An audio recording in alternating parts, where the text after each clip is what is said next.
Hello everyone, welcome to my channel basic learning place. तो इससे पहले हमने नंबर सिस्टम की कुछ डेफिनेशंस और कुछ रूल्स पढ़े थे। अब हम इसके आगे पढ़ेंगे। स्टार्ट करने से पहले प्लीज़ लाइक शेयर सब्सक्राइब करना बिल्कुल ना भूलें। तो आज हम स्टार्ट करते हैं भाज्य संक्रिया, डिविजन्स ऑन नंबर्स। तो भाज्य बराबर भाजक गुणे भागफल प्लस शेषफल, मतलब dividend equal to divisor into quotient plus reminder. अब इसको हमने एग्जाम्पल में शो कर दिया। भाज्य किसको बोलते हैं, भागफल किसको बोलते हैं, भाजक किसको बोलते हैं, शेषफल किसको बोलते हैं। फॉर्मूला तो बता दिए, लेकिन अगर यही नहीं पता कि भाज्य क्या है, भागफल क्या है, भाजक क्या है, शेषफल क्या है, तो कैसे समझ में आएगा। तो जिस संख्या में हम भाग देते हैं वो भाज्य कहलाता है, जिस संख्या से भाग देते हैं वो भाजक, और जो भाग करने पे जो भागफल होता है वो भागफल होता है, और जो शेष बचता है उसको शेषफल कहते हैं। अब एग्जाम्पल इस तरीके से एग्ज़ाम में आते हैं कि कोई संख्या दे दी, ये संख्या है, इसमें भाग दें कि किस संख्या से भाग दें कि भागफल इतना हो और शेषफल इतना बचे। किसी भी टाइप से क्वेश्चन घुमा के दे सकते हैं। यही नहीं है, किसी टाइप से भी आए, बहुत सारे टाइप होते हैं जो क्वेश्चन आ सकते हैं। तो क्या दिया है हमें, भाज्य दिया है 1265, मतलब 1265 एंड भागफल दिया है 84 और शेषफल दिया है 5। तो हमने रूल लिखा और उसके बाद फॉर्मूला लिखा, उसके बाद सब जगह अपनी अपनी वैल्यू पुट कर दी और कैलकुलेशन किया और इजी सॉल्व हो गया। ओके, ये कुछ रूल्स हैं जो क्वेश्चन सॉल्व करने के लिए थोड़े कुछ यूज़ किए जाएंगे। मोस्टली एग्ज़ाम के लिए तो बहुत ही ज़्यादा यूज़फुल है, तो आप इसका स्क्रीनशॉट भी ले सकते हैं और इनको एक बार पढ़ लीजिए।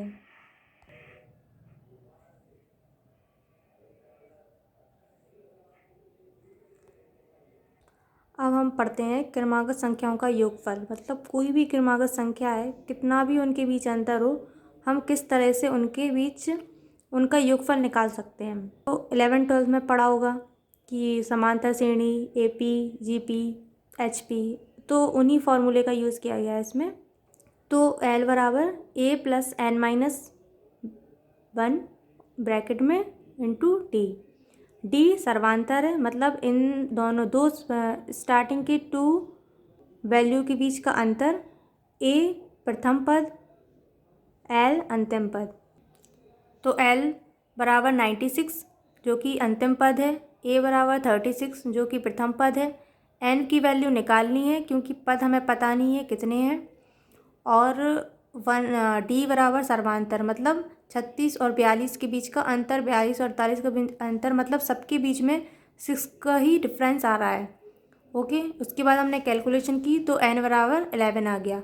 उसके बाद हमने निकालना था कि संख्या का योगफल, तो इस फॉर्मूला लगाया SN बराबर n/2 ब्रैकेट में A + L, मतलब प्रथम पद प्लस अंतिम पद। उस जगह हमने n की वैल्यू निकाल ली थी, फाइंड कर ली थी। अब हमने इन सबकी वैल्यू पुट की और सॉल्व कर लिया। और अगर हमें n की वैल्यू दी गई है, मतलब हमें दी गई है टोटल नंबर्स कितने हैं, तो हम n निकालने की ज़रूरत नहीं है, सीधा SN बराबर n/2 ब्रैकेट में A + L का फॉर्मूला लगाएंगे और सीधा सॉल्व करेंगे।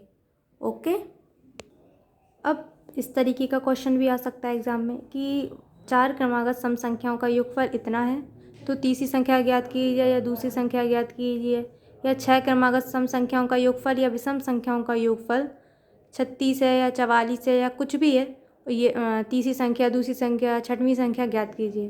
तो सेम हमें इसी तरीके से करना है। इससे पहले हमने नंबर सिस्टम जब पढ़ा रहे थे, डेफिनेशन पढ़ा रहे थे, तब हमने बताया था कि जब क्रमागत संख्याओं में सम संख्या लेट करते हैं तो किस तरीके से करते हैं। तो इसमें पूछा गया है 4 क्रमागत सम संख्या, तो हमने 4 क्रमागत मान लिया, x पहली संख्या, फिर सबके दो का अंतर सबके बीच में रहता है, मतलब 2 का डिफरेंस, तो x + 2, x + 4, x + 6।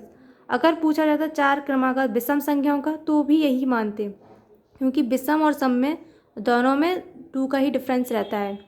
हमने मान लिया अब योगफल दिया था 36, तो हमने सबका योगफल दिया था 36, सबको योग किया, सबको ऐड किया, उसके बाद इक्वल में 36 लिख दिया और फिर कैलकुलेशन की।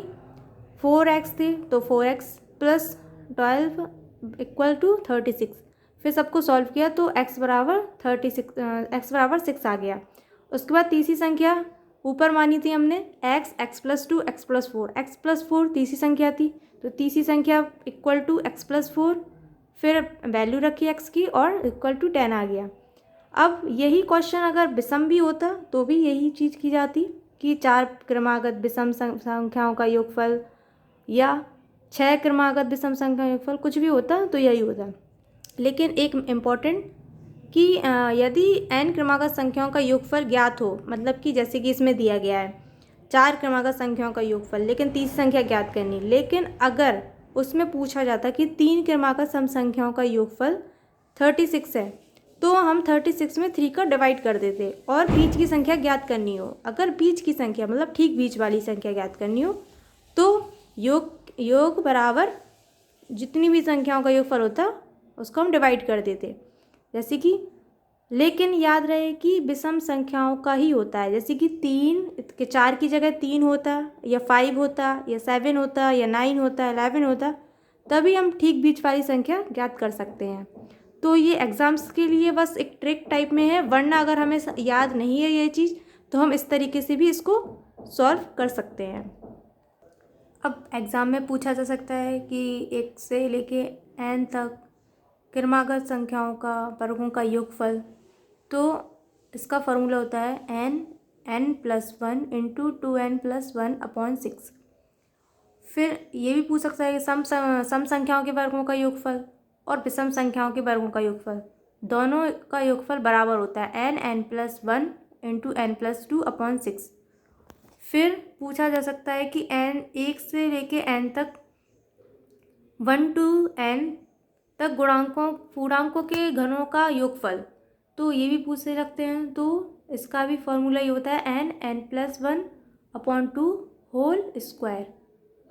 ओके, तो आप ये नोट भी कर सकते हैं और स्क्रीनशॉट भी ले सकते हैं। कुछ इन फॉर्मूले के बेस पे हम कुछ एग्जाम्पल करते हैं।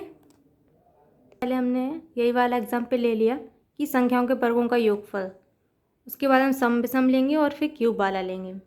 तो उसमें सबसे पहले हमने इसलिए ये वाला क्वेश्चन इसलिए लिया 20 square plus 21 square dash dash dash 70 square, क्योंकि इसमें दोनों क्वेश्चन मतलब इस टाइप के भी क्वेश्चन आते हैं तो दोनों चीज़ें इन्वॉल्व हो जाएंगी इसमें।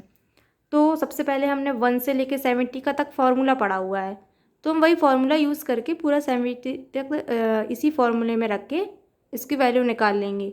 अब 1 से लेके 90 तक, क्योंकि हमें 20 से दिया गया है 20 से फाइंड करना है, लेकिन अब 1 से लेके 90 तक फाइंड तो करना नहीं है, पर हम फाइंड करेंगे क्योंकि उसमें से हमें माइनस करना पड़ेगा। तो हमने 1 से लेके 90 तक स्क्वायर का फॉर्मूला उसी फॉर्मूले में n प्लस 1 2n प्लस 1/6 इसी फॉर्मूले में रखी वैल्यू और ये मान आ गया। अब हमें निकालना था कि 20 square plus 21 dash dash dash 70 square, तो हमने निकाला, तो हमने जो वैल्यू निकाली 1 से लेके 70 तक और 1 से लेके 90 तक दोनों को माइनस किया तो ये वैल्यू आ गई। ओके, अब हम नेक्स्ट एग्जाम्पल सॉल्व करते हैं। अब हम सम और विषम दोनों के सॉल्यूशन को सॉल्व करते हैं। दोनों के एग्जाम्पल एक एक ले लिया, ऐसा लिए जैसे कि सबको समझ में भी आ जाए और इस टाइप का क्वेश्चन भी आए तो वो लोग कर पाएँ। तो सबसे पहले तो ये फार्मूला है, तो अगर n की जगह कोई वैल्यू है तो हम n की जगह पुट कर देंगे वैल्यू और सॉल्व कर लेंगे। ठीक है, अब आ गया है कि एग्जाम्पल सबसे पहले हमने सम का दिया, तो सम मतलब इवन नंबर का, तो 36 से 70 तक तो हमें निकालना पड़ेगा। अब इसमें दिया है जैसे कि हमने फॉर्मूला लिखा है 1 स्क्वायर 2 स्क्वायर 3 स्क्वायर, तो कभी कभी बच्चे कहते हैं फॉर्मूला तो ये है कि 1 स्क्वायर 2 स्क्वायर 3 स्क्वायर, लिखा ये है 2 स्क्वायर 4 स्क्वायर 6 स्क्वायर। तो कोई भी सम संख्या होती है तो वो 2 से स्टार्ट होती है, तो 2 से स्टार्ट होती है तो हम 2 से लिखें या 1 से लिखें, बात तो एक ही है, क्योंकि हमें लेना तो सम ही संख्या है। n का मतलब सीधा सीधा है कि n यहाँ पे सम संख्या है, और जब विषम का एग्जाम्पल होगा तो n वहाँ पे विषम संख्या होगी। तो हमने इसलिए यहाँ पे आसानी से समझ में आया इसलिए हमने ले लिया। 2² + 4² + 6² डैश डैश डैश 70²। हमने वैल्यू रखी 70 + 1 70 + 2 अपॉन 6। फिर सॉल्व किया। हमने सॉल्व डायरेक्ट इसलिए कर दिया क्योंकि वीडियो फॉर बहुत लंबी हो जाती, इसलिए आप कैलकुलेशन खुद भी कर सकते हैं, तो उससे चेक कर लेना। फिर हमने 2² 4² फिर 34 तक किया, क्योंकि हमें 36 से निकालना है तो 35 ले लें या 34 ले लें, बात तो एक ही है। लेकिन हमें n की वैल्यू ऐसी लेनी है जो इवन नंबर हो, मतलब सम संख्या हो, क्योंकि हम सम संख्या के लिए सॉल्व कर रहे हैं। तो सॉल्व किया तो आ गया, ये वैल्यू आ गई। उसके बाद हमें निकालना है 36² + 38² 40। तो जब हमने 1 से लेके 70 तक निकाल लिया, फिर 1 से लेके 34 तक निकाल लिया, मतलब 35 तक निकाल लिया। अब हम दोनों को माइनस करेंगे तो 36 से 37 तक के स्क्वायर की का योगफल आ जाएगा। फिर इसी तरीके से विषम संख्या के लिए ले लिया हमने 15² 17² 19² डैश डैश 35² + 37²। अब हमने लिया 1 से, क्योंकि 1 से विषम संख्या स्टार्ट होती है, तो 1² 3² 13², 37²। 37 वाला पहले सॉल्व कर लिया 1 से लेके 37 तक।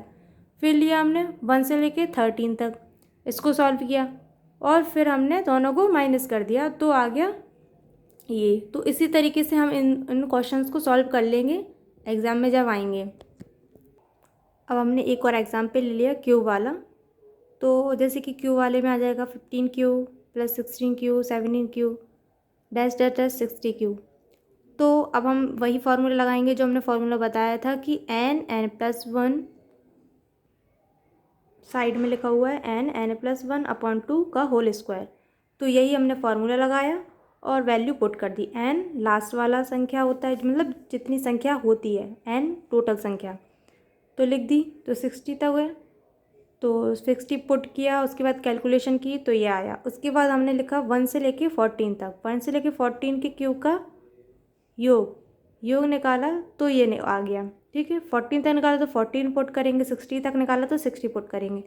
उसके बाद हमें निकालना था 15 से 60 तक, तो हमने दोनों को माइनस कर दिया। जब 1 से 60 तक, 1 से 40 तक माइनस हो जाएगा तो 15 से 60 तक बचेगा, तो 15 से 60 तक हो गया। अब इसके आगे कल पढ़ते हैं।